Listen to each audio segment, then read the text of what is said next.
In the year 39 AD, the Roman Empire stood at the height of its power, its borders stretching from the burning sands of Egypt to the cold forests of Germania. Marble temples shimmered beneath the Mediterranean sun, and the streets of Rome buzzed with the hum of merchants, slaves, and soldiers. Yet beneath that glory, beneath the polished stone and triumphal arches, something dark pulsed through the veins of the empire. A quiet dread whispered in the taverns, behind locked villa doors in the hearts of even Rome's bravest men. That dread had a name: Caligula. Once, he had been the golden child of Rome, the son of the beloved general Germanicus, adored by the legions. When he was a boy, soldiers nicknamed him Caligula, Little Boot, because he followed his father into camp dressed like a tiny soldier. But the affectionate name would one day become a curse.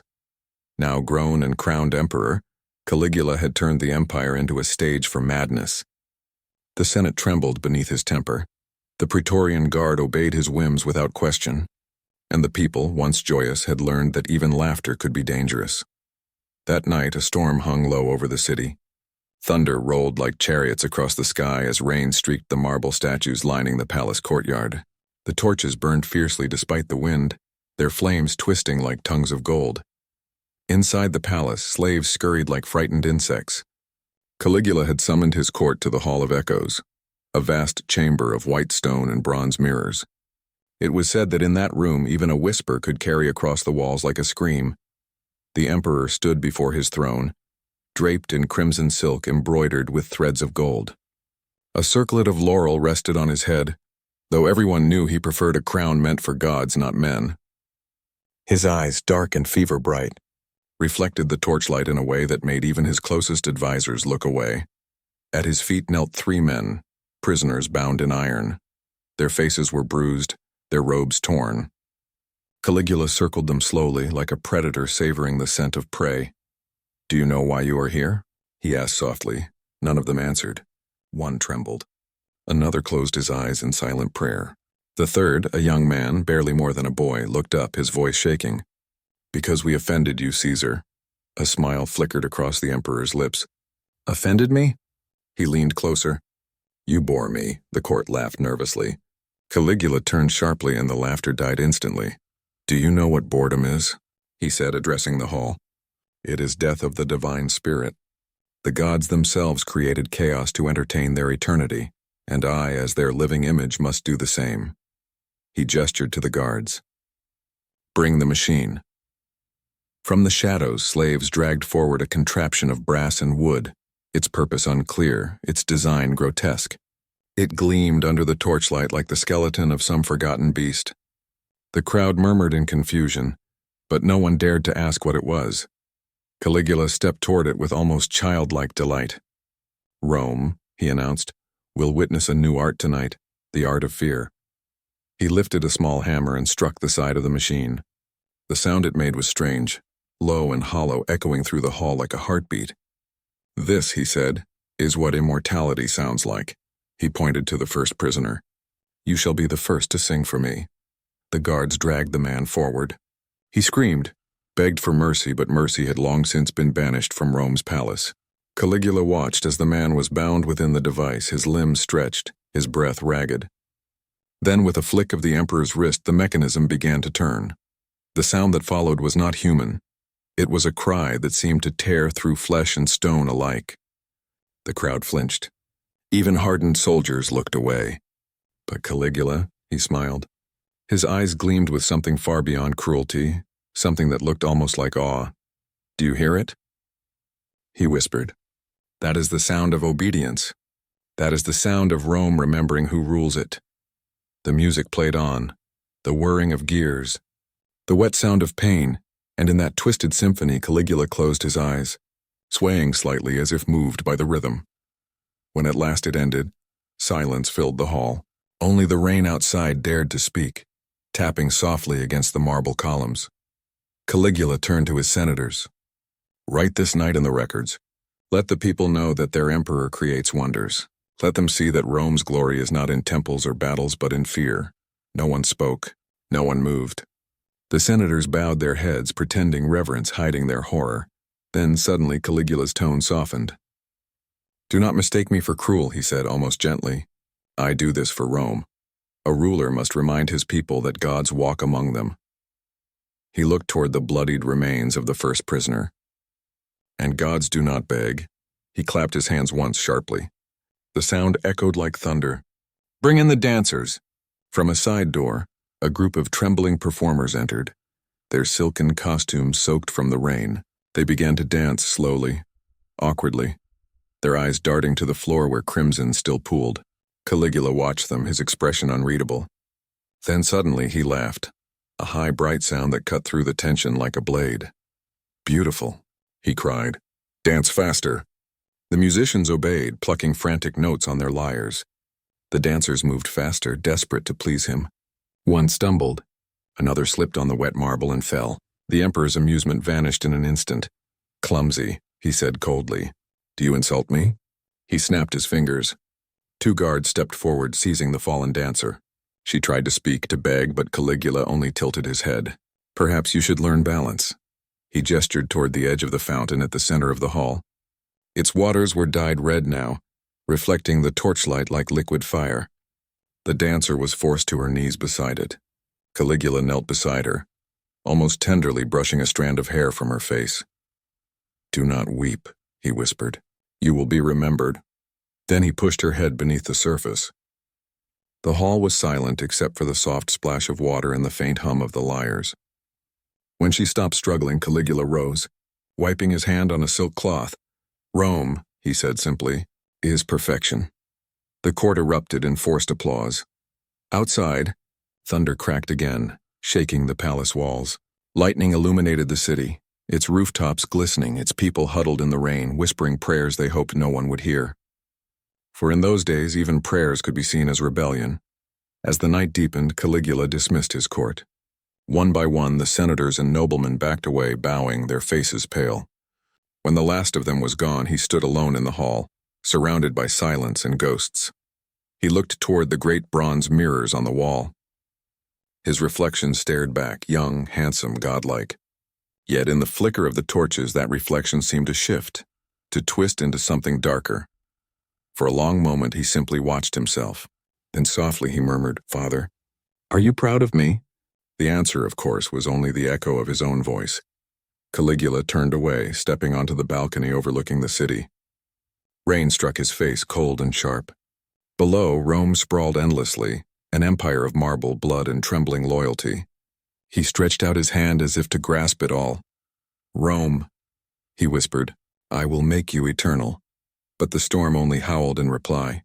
Behind him in the hall, the torches guttered and flickered out one by one until only darkness remained, thick, heavy, and absolute. And so ended the night when Rome's emperor revealed his truest art, not in poetry or war, but in pain. The screams began like a whisper at first, faint, trembling, almost human. But as the night deepened, they grew louder, building into a chorus that filled every corner of the palace. It was no longer just punishment, it was performance. Caligula stood at the center of it all, his crimson robes glistening in the torchlight, his face serene, almost peaceful, as if he were conducting an orchestra rather than presiding over agony. To him, the cries of his victims were music, proof that he could shape life and death with a gesture. The senators watched in silence. None dared to meet his gaze.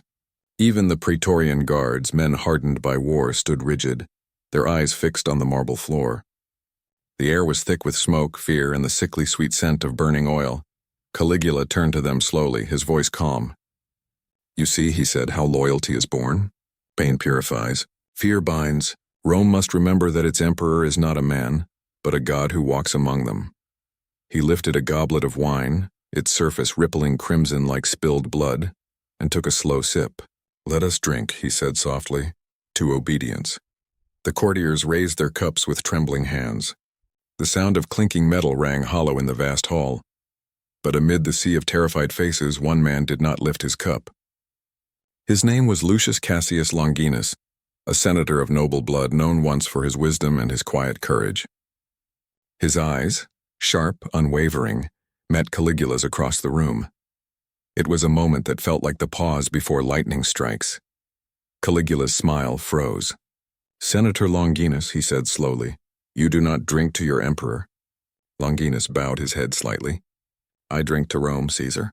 Always to Rome. The hall went still. Even the rain outside seemed to hesitate. Caligula descended the steps of his throne, each footfall echoing through the silence. His expression was calm, but his eyes burned with something wild, unspoken. He stopped before the senator, so close that their breaths almost touched. To Rome, Caligula repeated, voice low and dangerous. And am I not Rome? Longinus did not flinch. You are its ruler, he said, not its soul. The words hung in the air like a blade.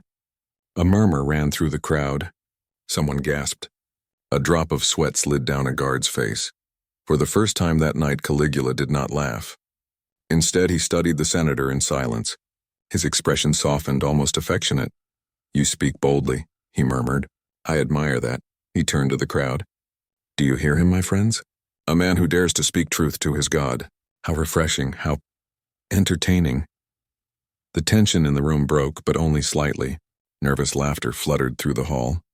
Caligula paced slowly around the senator, his robes whispering across the marble. Tell me, Longinus, he said, do you believe gods should be questioned?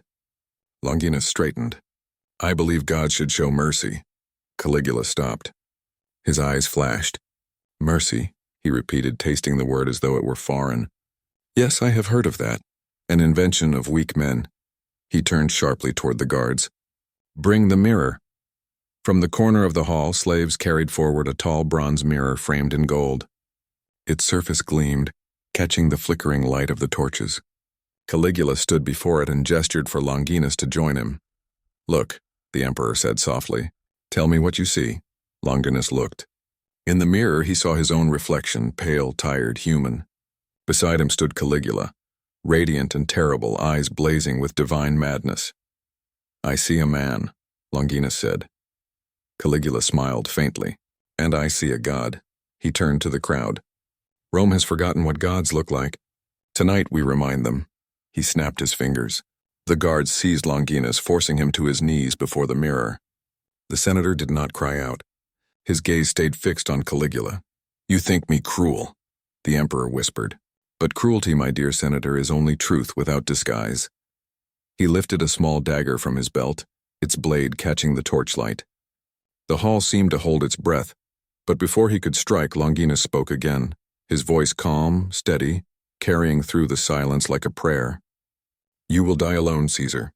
Not as a god, not as a ruler, as a man, and when that day comes, even Rome will not weep. Caligula froze. For the first time, something flickered in his eyes. Not rage, not fury, but a flicker of something smaller. Something human. For a heartbeat, the mask of divinity cracked. The dagger trembled in his hand. He stared at the senator as if seeing him not as an enemy, but as a mirror of his own loneliness. Then just as suddenly the moment vanished.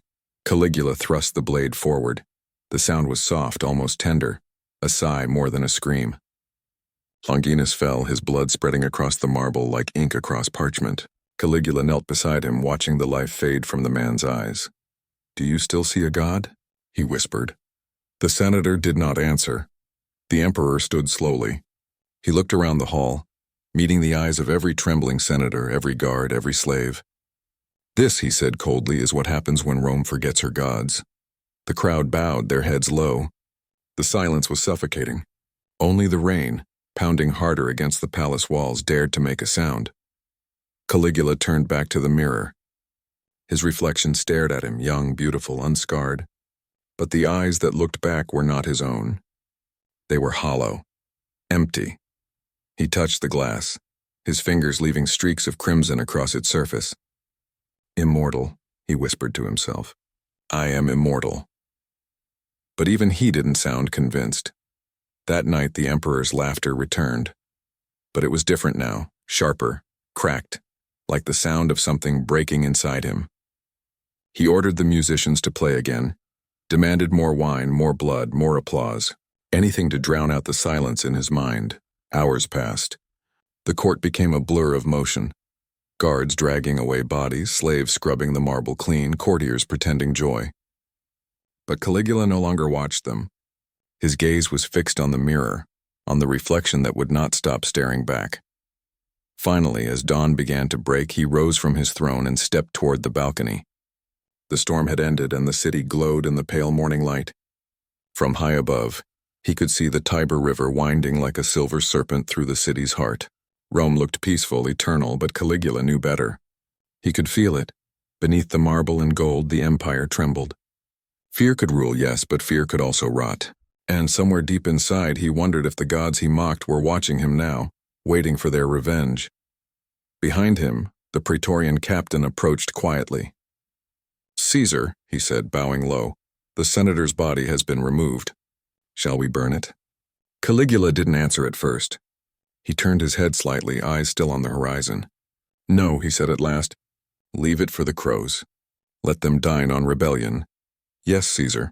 When the captain left, Caligula leaned against the railing and whispered, "Rome will remember me." And Rome would, but not as he intended. Within a year, whispers of rebellion would begin to spread. The same Praetorian guard that once swore to protect him would turn their blades against him. The senators he terrorized would conspire in secret, praying for his downfall. And on a cold morning not far from this night, the echo of a dagger's strike would end the reign of the man who called himself a god.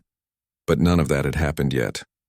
For now the emperor stood alone above his empire, the wind tugging at his blood-stained robes, the sun rising slowly behind the ruins of his sanity. Down below, the streets of Rome began to stir, vendors opening stalls, children chasing each other through puddles, soldiers marching toward the barracks. Life went on as it always had, and high above them Caligula smiled, a strange empty smile that no one would ever forget. "Let them live," he whispered. "Let them laugh. As long as they remember me, I am eternal." The wind carried his words out over the rooftops, across the river, through the sleeping city, a god's last fragile prayer disguised as arrogance. And though the people below could not hear him, some invisible chill passed through Rome that morning, as if the stones themselves had shivered, because deep down, even the empire knew, when cruelty becomes worship, gods are never far from their fall. If you enjoyed this journey into Rome's darkest past, don't forget to like, subscribe, and press the bell icon so you never miss another tale from history's shadows. Now tell me, do you think Caligula was truly mad, or simply a reflection of the madness within Rome itself?